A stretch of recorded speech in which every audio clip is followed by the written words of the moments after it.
ಮುಂಡರ್ಗಿ ಅಲ್ಲಿದ್ದ ನಾವು ಗಿಡ ತಂದಿದ್ದು. ಮುಂಡರ್ಗಿಗೆ ಹೋಗಿದ್ವಿ ನಾವು ಒಂದ್ಸಲಿ ನೋಡ್ಲಿಕ್ಕೆ. ಅಲ್ಲೇ ಫ್ಲಾಟ್ ಅಲ್ಲಿ ಒಂದು ಹೆಚ್ಚು ಕಮ್ಮಿ ಒಂದು 8-10 ಎಕರೆ ಮೇಲೆ ಹಾಕಿದಾರೆ. ಚಿಗುರು ಅದೆಲ್ಲ ಇರುತ್ತಲ್ಲ,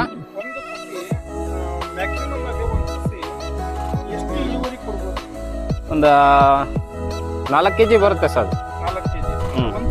ಒಂದ್ ಸಸಿಯಿಂದ ಅಲ್ಲಿಗೆ 16-20 kg ಬರ್ತದೆ 4 ಸಸಿಯಿಂದ. 4 ಸಸಿ. ಅದು ಗಿಡ ಗ್ರೋತ್ ಆಗೋದ್ರಿಂದ ಎಷ್ಟು ಗ್ರೋತ್ ಆಗುತ್ತಾ ಅಷ್ಟು ಚೆನ್ನಾಗಾಗುತ್ತೆ ಕಾಯಿ. ಇಲ್ಲಿ ಕೆಲವೊಂದು ಗಿಡ ತುಂಬಾ ಚೆನ್ನಾಗಿ ಗ್ರೋತ್ ಆಗಿದಾವೆ. ಅದ್ರಲ್ಲಿ ಹೆಚ್ಚು ಕಮ್ಮಿ ಒಂದು 50 kg ತನಕನೂ ತೆಗ್ದಿದ್ದೀವಿ ಈ ವರ್ಷ. ಗಿಡ ಎಲ್ಲ ಬೆಳೆಸ್ಬೋದು, ಎಲ್ಲ ಮಾಡ್ಬೋದು. ಆದ್ರೆ ಮಾರ್ಕೆಟಿಂಗು ಭಾಳ ಪ್ರಾಬ್ಲಮ್ ಇದೆ. ಅದರಲ್ಲಿ ನಮಗೆ ಇಂಪಾರ್ಟೆಂಟಾಗಿ ನಾವು ವೇಣುಗೋಪಾಲ್ ಸರ್ ಅಂತ ಹೇಳಿ ಚಂದಾಪುರದವರು, ಅವ್ರ ಹತ್ರ ಗಿಡ ತಗೊಂಡ್ಬಂದ್ವಿ. ಆಮೇಲೆ ಇಲ್ಲಿ ಮಲ್ಲಿಕಾರ್ಜುನ್ ಅಂತ ಇದ್ದಾರೆ, ಅವ್ರು ಮಾರ್ಕೆಟಿಂಗಿಗೆ ಭಾಳ ಹೆಲ್ಪ್ ಮಾಡ್ತಾಯಿದ್ದಾರೆ. ಆಮೇಲೆ ಇಲ್ಲಿ ಹಳುದಾರದಲ್ಲೂ ಬಂದಿದ್ದಾರೆ, ಅವರು ಸ್ವಲ್ಪ ಹೆಲ್ಪ್ ಮಾಡ್ತಾರೆ.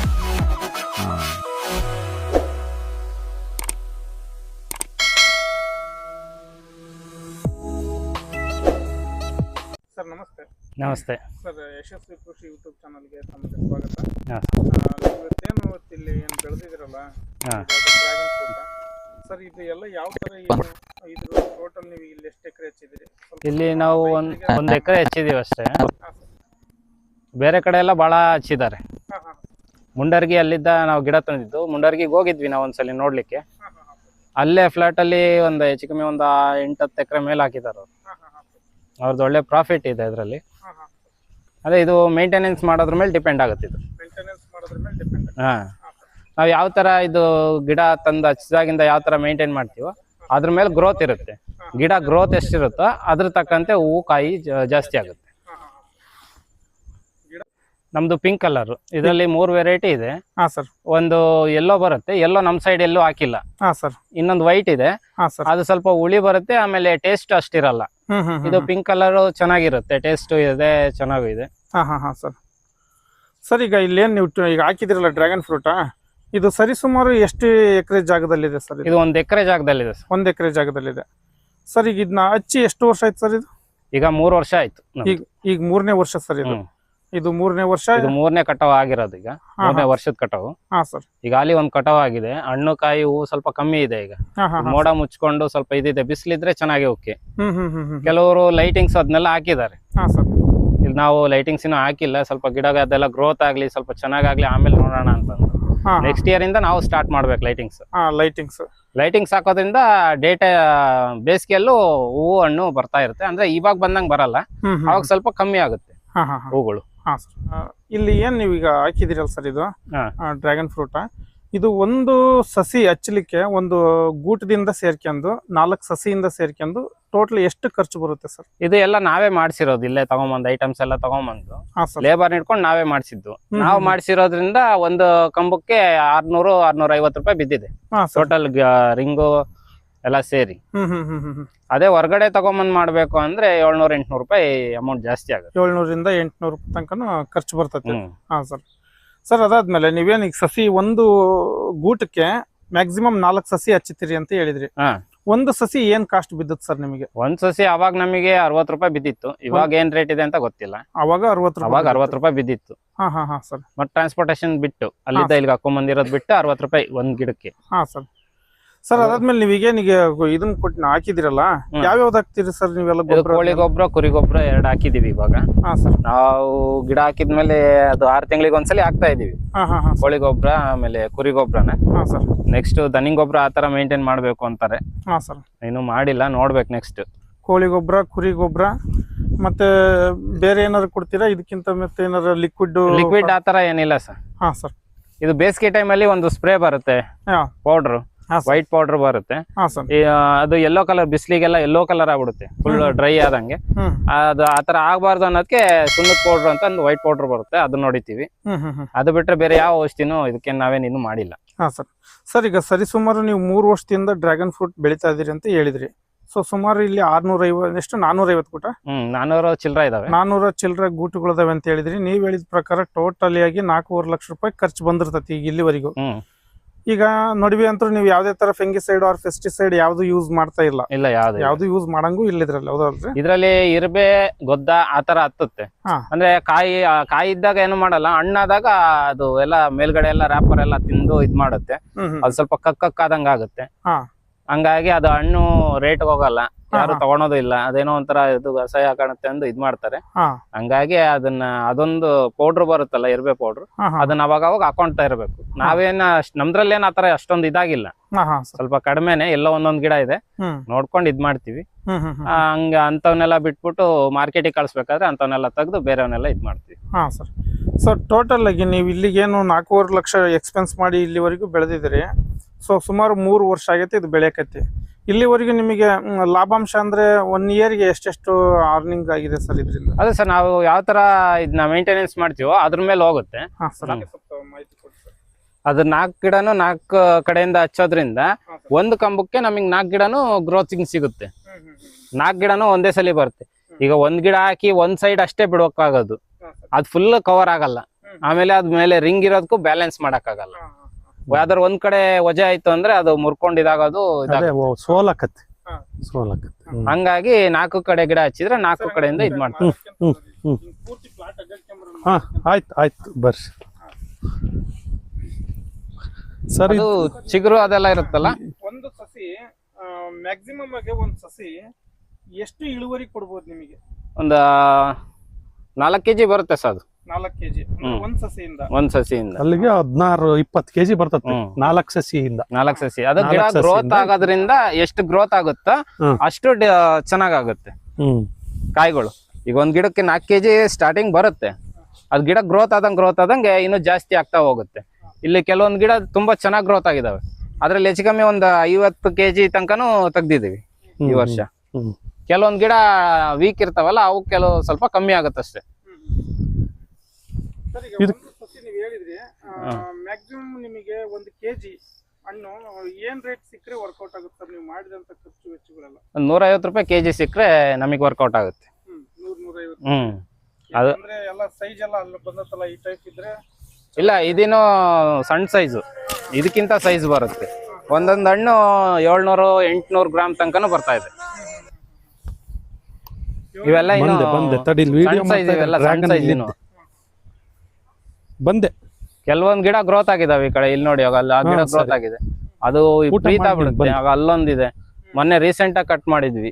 ಏನ್ ಈಗ ಅಷ್ಟೇ ತನಕ ಅಣ್ಣರೆಲ್ಲ ನಮಗೆ ಸಂಪೂರ್ಣವಾಗಿ ಮಾಹಿತಿ ನೀಡಿದ್ದಾರೆ ಅವರು. ಮಾರ್ಕೆಟಿಂಗ್ ಬಗ್ಗೆ ಒಂದ್ ಸ್ವಲ್ಪ ನಿಮಗೆ ಪ್ರಾಬ್ಲಮ್ ಇದೆ. ಮಾರ್ಕೆಟಿಂಗೇ ಪ್ರಾಬ್ಲಮ್ ಅದ್ರದ್ದು. ಬೇರೆ ಗಿಡ ಎಲ್ಲ ಬೆಳೆಸ್ಬೋದು, ಎಲ್ಲ ಮಾಡ್ಬೋದು, ಆದ್ರೆ ಮಾರ್ಕೆಟಿಂಗು ಬಹಳ ಪ್ರಾಬ್ಲಮ್ ಇದೆ. ಅದರಲ್ಲಿ ನಮಗೆ ಇಂಪಾರ್ಟೆಂಟ್ ಆಗಿ ನಾವು ವೇಣುಗೋಪಾಲ್ ಸರ್ ಅಂತ ಹೇಳಿ ಗಂಗಾಪುರದವರು, ಅವ್ರ ಹತ್ರ ಗಿಡ ತಗೊಂಡ್ಬಂದ್ವಿ.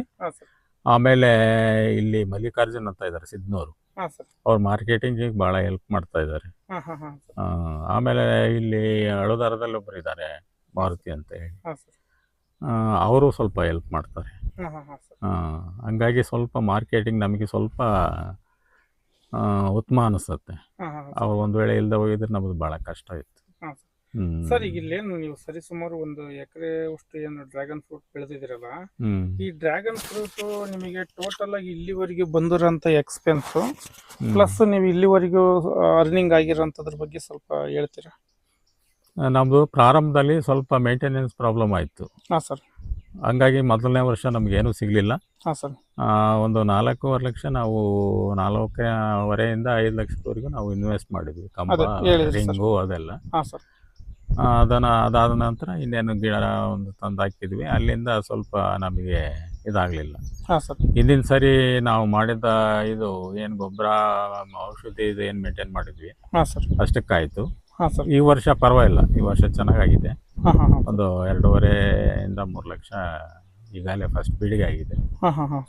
ಈ ನೆಕ್ಸ್ಟ್ ಬೀಡು ಇನ್ನು ಮತ್ತೆ ಇನ್ನು ಬರ್ತಾ ಇದೆ. ಇನ್ನು ಸ್ವಲ್ಪ ಮಳೆ ಜಾಸ್ತಿ ಆಗಿರೋದ್ರಿಂದ ಸ್ವಲ್ಪ ಗಿಡಗಳು ಸೊರಗಿದಾವೆ. ಅದಕ್ಕೆ ಸ್ವಲ್ಪ ಡೆವಲಪ್ ಮಾಡಬೇಕು. ಈಗ ಸ್ವಲ್ಪ ಡೆವಲಪ್ ಮಾಡಿದ ಮೇಲೆ ಮತ್ತೆ ಇದು ಅಲ್ದಲೆ ಮತ್ತೆ ಇನ್ನೂ ಒಂದು ಸೀಸನ್ ಕೂಡ ಬರುತ್ತೆ. ಸರ್. ಒಟ್ಟು ವರ್ಷದಲ್ಲಿ ಮಳೆಗಾಲ ಪ್ರಾರಂಭ ಆಗಕ್ಕೆ ಮುಂಚೆ ಏಪ್ರಿಲ್ನಿಂದ ಹಾಂ ಸರ್. ನವೆಂಬರ್ವರೆಗೂ 3 ಸೀಸನ್ ಬರುತ್ತೆ. ಹಾಂ ಸರ್. ಅಷ್ಟರಲ್ಲಿ ಸಾಮಾನ್ಯ ನಮ್ಮದು ಬಂಡವಾಳ ಬರ್ಬೋದು ನಾವು ನಿರೀಕ್ಷೆ ಮಾಡಿದ್ವಿ. ಹಾಂ ಸರ್. ಸರ್ ನೀವು ಹಚ್ಚಿದ ಮೊದಲನೇ ವರ್ಷಕ್ಕೆ ನಿಮಗೆ ಇಳುವರಿ ಚೆನ್ನಾಗಿ ಸಿಗ್ತಾ ಏನು ಎರಡನೇ ವರ್ಷದಿಂದ ಪ್ರಾರಂಭ ಆಯ್ತು. ಎರಡನೇ ವರ್ಷ ಇದು 3ನೇ ವರ್ಷ. ಹಾಂ ಸರ್. ಮೊದಲನೇ ವರ್ಷ ನಮಗೇನು ಸಿಗಲಿಲ್ಲ. ಕೆಲವರು ಚೆನ್ನಾಗೇ ಮೇಂಟೈನ್ ಮಾಡೋರು ಫಸ್ಟ್ನೇ ವರ್ಷದಲ್ಲೇ ತಗೊಂಡ್ಬಿಡ್ತಾರೆ. ನಮ್ದು ಸ್ವಲ್ಪ ಮೇಂಟೆನೆನ್ಸ್ ಪ್ರಾಬ್ಲಮ್ ಆಯ್ತು, ಅದು ನೀರಿಂದು ಏನೇನೋ ಆಯ್ತು. ಲೇಬರ್ದು ಒಂದು ಸಮಸ್ಯೆ ನಮಗೆ ಈ ತರ ಪ್ರಾಬ್ಲಮ್ ಆಗೈತೆ ಸರ್. ಅದಾದ್ಮೇಲೆ ನೀವೀಗ ಹೊಸದಾಗಿ ಯಾರಾದ್ರೂ ಡ್ರ್ಯಾಗನ್ ಫ್ರೂಟ್ ಬೆಳೆಯಂತ ರೈತರಿಗೆ ನೀವು ನಿಮ್ ಕಡೆಯಿಂದ ನೀವು ಏನ್ ಹೇಳಕ್ ಇಷ್ಟಪಡ್ತೀರಿ ಸರ್? ದಯವಿಟ್ಟು ಅದ್ರ ಸವಾಸ ಬೇಡ ಅಂತ ಹೇಳ್ತೀನಿ ನಾನು. ಯಾಕಂದ್ರೆ ಮಾರ್ಕೆಟಿಂಗ್ ಭಾರಿ ಪ್ರಾಬ್ಲಮ್. ನಾವು ಬರೀ 35 ರೂಪಾಯಿದಿಂದ ಕೊಟ್ಟಿದ್ದೀವಿ ಈ ವರ್ಷ ಸೀಸನ್ ಟೈಮ್ ಅಲ್ಲಿ. 35 ರೂಪಾಯಿದಿಂದ 45 ರೂಪಾಯಿ 50 ರೂಪಾಯಿ ಅದ್ರ ಒಳಗೇನೆ ನಾವು ಬಹಳ ದೊಡ್ಡ ಜಾಸ್ತಿ ಹಣ್ಣು ಬಂದಾಗ್ಲೇ ನಾವು ಆ ರೇಟಿಗೆ ಕೊಟ್ಟಿದ್ದೀವಿ. ಆಮೇಲೆ ಸ್ವಲ್ಪ ಕಡಿಮೆ ಆಗ್ತಾ ಸ್ವಲ್ಪ ರೇಟ್ ಜಾಸ್ತಿ ಆಗುತ್ತೆ. ಮತ್ತೆ ಪ್ರಾರಂಭದಲ್ಲಿ ಸ್ವಲ್ಪ ರೇಟ್ ಇರುತ್ತೆ. ಆಮೇಲೆ ಬೈಯರ್ಸ್ ಅಂತೂ ಇಲ್ವೇ ಇಲ್ಲ. ನಾವು ಸೀದಾ ಬೆಂಗಳೂರು, ಈ ಬಾಂಬೆ, ಹೈದರಾಬಾದು ಈ ಟೈಪ್ ಹೊರಗಡೆ ಕಳಿಸಿದ್ರೆ ಮಾತ್ರ ಇದು ಮಾರ್ಕೆಟಿಂಗು. ಹಳ್ಳಿಗಳಲ್ಲಿ ಇದನ್ನ ಯಾರು ಇಷ್ಟಪಡೋದಿಲ್ಲ. ಇದು ಸ್ವಲ್ಪ ರುಚಿ ಕಡಿಮೆ ಒಂದು ಹಿಂಗೆ ಹೇಳ್ತಾರೆ. ಆಮೇಲೆ ಅವೇರ್ನೆಸ್ ಇಲ್ಲ. ಡ್ರ್ಯಾಗನ್ ಬಗ್ಗೆ ಅದ್ರ ಬಗ್ಗೆ ಗೊತ್ತಿಲ್ಲ ಸರ್. ಅದು ಹಳ್ಳಿಯಲ್ಲಿ ಇದೇನ್ ಫ್ರೂಟ್ಸ್ ಅಂತ ಗೊತ್ತಿಲ್ಲ. ಹಂಗಾಗಿ ಅದು ಮಾರ್ಕೆಟಿಂಗ್ ಸಮಸ್ಯೆ. ಡ್ರ್ಯಾಗನ್ ಫ್ರೂಟ್ ಬೆಳೆಯೋದು ಒಂದ್ ಸ್ವಲ್ಪ ಮಾರ್ಕೆಟಿಂಗ್, ನಾವು ಮಾರುಕಟ್ಟೆ ಸಿದ್ಧತೆ ಮಾಡ್ಕೊಂಡೇ ಮಾಡ್ಬೇಕು. ಇಲ್ಲಾಂದ್ರೆ ಮಾರ್ಕೆಟಿಂಗ್ ಇಲ್ಲ ಅಂದ್ರೆ ಬಹಳ ಕಷ್ಟ. ಆಮೇಲೆ ದಾರಿಯಲ್ಲಿ ಇದ್ರಲ್ಲಿ ಇಟ್ಕೊಂಡು ಮಾರ್ಬೇಕಾಗತ್ತೆ ಅಂತ ಸ್ಥಿತಿ ಇದೆ. ಆಮೇಲೆ ರೈತ ಈಗ ಹಳ್ಳಿ ಜನಗಳಿಗೆ ಗೊತ್ತಾಗಲ್ಲ ಸರ್, ಇದು ಡ್ರ್ಯಾಗನ್ ಅಂದ್ರೆ ಬೇಗ ಗೊತ್ತಾಗಲ್ಲ ಅಂತ ಅವೇರ್ನೆಸ್ ಇಲ್ಲ. ಬಟ್ ಮಾರ್ಕೆಟಿಂಗ್ ಇಂದೇ ಬಹಳ ಸಮಸ್ಯೆ. ಮತ್ತೆ ಬಹಳ ಇದಿದೆ, ಏನು ಅಂದ್ರೆ ಆರೋಗ್ಯದ ಕಂಟೆಂಟ್ಸ್ ಒಳ್ಳೆ ಚೆನ್ನಾಗಿದೆ. ಆರೋಗ್ಯದಲ್ಲಿ ಏನೋ ಕಾಯಿಲೆಗಳಿದಾವೆ, ಸಾಮಾನ್ಯ ಎಲ್ಲಾ ಕಾಯಿಲೆಗಳಿಗೂ ಸ್ವಲ್ಪ ಇದು ಔಷಧಿ ಗುಣಮಟ್ಟ ಇದೆ ಸ್ವಲ್ಪ ಬೇರೆ ಇದು. ಯಾಕೆಂದ್ರೆ ಬೇರೆವೆಲ್ಲ ಎಲೆಯಲ್ಲಿ ಗಿಡದಲ್ಲಿ ಬಿಡ್ದಂತ ಕಾಯಿಗಳು, ಇದು ಒಂಥರ ಈ ಪಾಪಸ್ ಕಳ್ಳಿ ಜಾತಿ ಅಲ್ಲ, ಹಂಗಾಗಿ ಬಹಳ ವಿಶೇಷವಾದ ಒಂದು ಸರ್. ಇದಕ್ಕೆ ಹೆಚ್ಚಿನ ಕೆಮಿಕಲ್ ಹೊಡಿಯಲ್ಲ, ಕೆಮಿಕಲ್ ಇಲ್ಲ. ಒಂಥರ ಸಾವಯವ ರೀತಿಯಲ್ಲಿ ಬೆಳೆಯೋದ್ರಿಂದ ಇದು ಆರೋಗ್ಯದ ದೃಷ್ಟಿಗೆ ಒಳ್ಳೇದು. ಬಟ್ ಜನ ಅದನ್ನೇನು ತಿಳ್ಕೊಂಡಿಲ್ಲ, ಅದಕ್ಕೇನು ಜನಕ್ಕೆ ಅದು ಇನ್ನು ಮಂದಟ್ಟಾಗಿಲ್ಲ. ಫೈನಲ್ ಆಗಿ ಏನ್ ಹೇಳ್ತೀರಿ ನೀವು? ಒಟ್ಟೇನು ಮಾರ್ಕೆಟಿಂಗ್ ಇಂದ ದೊಡ್ಡ ಸಮಸ್ಯೆ. ನಾವು ಮಾರ್ಕೆಟ್ ಮೊದಲು ಫಿಕ್ಸ್ ಮಾಡ್ಕೊಂಡು ಆಮೇಲೆ ಮಾಡಬಹುದು, ಕೈ ಹಾಕ್ಬೇಕು. ಸುಮ್ಮನೆ ಇದಕ್ಕೆ ಸಂಬಂಧಪಟ್ಟ ತೋಟಗಾರಿಕೆ ಇಲಾಖೆ ಅವರೆಲ್ಲ ರೈತರಿಗೆ ಹೆಲ್ಪ್ ಮಾಡ್ಬೇಕು ಸರ್. ಮಾರ್ಕೆಟಿಂಗ್ ಇಂದ ಹೆಂಗ್ ಮಾಡ್ಬೇಕು ಏನು ಅಂತ ಅವರೇ ಬಂದು ಅವ್ರು ಹೆಲ್ಪ್ ಮಾಡ್ದಂಗೆ ಅಲ್ಲೇ AC ರೂಮ್ನಾಗ ಕುತ್ಕೊಂಡಿದ್ಬಿಟ್ರೆ ಆಗಲ್ಲ. ಇದು ಏನೋ ಒಬ್ರು ಈಗ ಇವ್ರು ಬೆಳೆದಾರೆ, ಅವ್ರು ಬಂದು ಒಬ್ರು ಆಫೀಸರ್ ಯಾರಾಗ್ಲಿ ಭೇಟಿ ಕೊಟ್ಟು ಇದಕ್ಕೆ ಈ ತರ ಮಾಡ್ರಿ, ಈ ತರ ಮಾರ್ಗದರ್ಶನ ಮಾಡ್ಬೇಕು. ಅವ್ರು ಇರೋದೇ ಅದಕ್ಕೆ, ಏನು ಮಾಡಲ್ಲ. ಹಾಗಾಗಿ ಇದು ರೈತರಿಗೆ ಯಾವ್ದಾದ್ರು ಬೆಳಿತಾರೆ, ಮಾರ್ಕೆಟಿಂಗ್ ಸಮಸ್ಯೆ. ಹಂಗಾಗಿ ಈಗ ಅವರು ಮಿಶ್ರ ಬೆಳೆಗಳನ್ನ ಬೆಳೀರಿ ಅಂತಾರೆ, ಬೆಳೆದ್ರೆ ಮಾರ್ಕೆಟಿಂಗ್ ಸಮಸ್ಯೆ. ಹಂಗಾಗಿ ರೈತರೆಲ್ಲ ಅಡಿಕೆ ಹಚ್ಕೊಂಡ್ ಮನೆಗೆ ಇರೋದು, ಯಾವ್ದು ಬೇಡ ಅಂತ. ಸಿಟಿಯಿಂದ ಬಹಳ ದೂರ ಇದೀವಲ್ಲ, ಅದು ಒಂದ್ ಸಮಸ್ಯೆನೆ. ಸಿಟಿ ಹತ್ರ ಇದ್ರೆ ಈಗ ಅಲ್ಲೇ ಯಾರನ್ನಾರ ಹಣ್ಣಿನ ಅಂಗಡಿಯವ್ರನ್ನ ಇಟ್ಕೊಂಡು ಏನೋ ಮಾರ್ಕೆಟ್ ಮಾಡ್ಬೋದು. ಇದು ಇಲ್ಲಿಂದ ಬೆಂಗಳೂರಿಗೆ 223 ಕಿಲೋಮೀಟರ್ ಆಗುತ್ತೆ. ಇಲ್ಲಿ ಹತ್ರದಲ್ಲಿ ದಾವಣಗೆರೆ ಇದೆ, ಮಾರ್ಕೆಟಿಂಗ್ ಇಲ್ಲೇ ಇಲ್ಲ. ದುರ್ಗದಲ್ಲಂತೂ ಮಾರ್ಕೆಟಿಂಗೇ ಇಲ್ಲ. ದಾವಣಗೆರೆಯಲ್ಲಿ ಮಾರ್ಕೆಟ್ ಇದೆ, ಆದ್ರೂ ಅದು ಬಾಯಿ ಬಂದಂಗೆ ಕೇಳ್ತಾರೆ. ಅವ್ರಿಗೆ ಎಲ್ಲಿ ತಿಳಿಗುತ್ತೇವೆ ಅಲ್ಲಿಗೆ 20 ರೂಪಾಯಿದಿಂದಲೂ ಕೇಳ್ತಾರೆ. ಸರ್ ನಿಮ್ಮ ಪರಿಚಯ ಹೇಳಲ್ಲ. ನಾನು ರಾಜೇಶ್ ಅಂತ ಸರ್. ನಾನು ಹನುಮನಹಳ್ಳಿನೇ. ಇವ್ರ ಜೊತೆ ನಾವು ಫಸ್ಟ್ ಡ್ರ್ಯಾಗನ್ ಮಾಡೋಣ ಅಂತ ನೋಡಕ್ ಹೋಗಿದ್ವಿ. ಸಿದ್ನೂರು ಎಲ್ಲೆಲ್ಲ ಹೋಗಿದ್ವಲ್ಲ, ಮಂಡ್ಲೂರ್ಗೆ ಹೋಗಿದ್ವಿ. ಅಲ್ಲೆಲ್ಲ ನೋಡ್ಕೊಂಬಂದ್ವಿ. ಇವ್ರು ಬಂದು ಲಾಂಚ್ ಮಾಡಿದ್ರು, ನಾವು ಭಯ ಬಿಟ್ವಿ. ಈಗ ಇವ್ರು ಹೇಳದ್ ನೋಡ್ರಿ ನಾವೇ ಸ್ಪಾಡ್ ಆಗಿದೀವಿ ಅನಿಸ್ತು. ಕರೆಕ್ಟ್ ಹೌದಲ್ಲ?